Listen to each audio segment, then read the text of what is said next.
tout le monde pouvait s'attendre à ce que le président fasse un bilan de son septennat et indique, après ce bilan-là, ce qu'il envisage de faire, c'est-à-dire les perspectives d'avenir.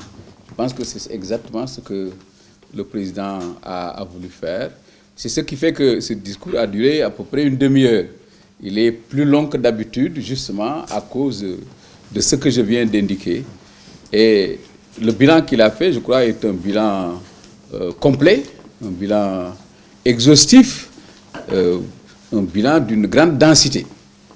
Parce que, comme vous avez pu le constater avec moi, ce sont tous les secteurs qui ont été abordés. Le secteur, bien sûr, de l'agriculture au sens large du terme, élevage, pêche, et aussi en même temps que l'agriculture classique. Ensuite, l'infrastructure, bien sûr, les infrastructures où le président a fait des choses absolument remarquables.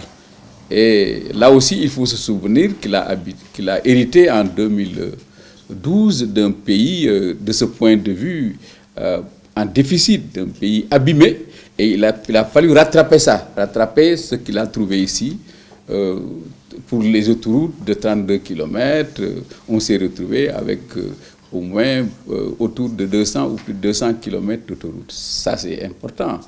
Et c'est ça qui a expliqué qu'avec des outils comme le PUDC, puis le PUMA, Promoville, que le président, de ce point de vue, du point de vue des infrastructures, aussi bien routières, ferroviaires, aériennes, des choses ont été dites, faites, et le président a pu les indiquer de manière assez détaillée.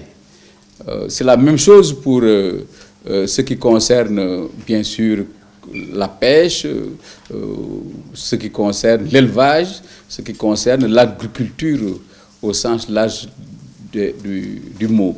Et de ce point de vue, le président a pu indiquer tout ce qui a été fait et on remarque des bons qualitatifs. Je pense que même cette année qui aurait pu faire peur a fini par être une bonne année du point de vue agricole.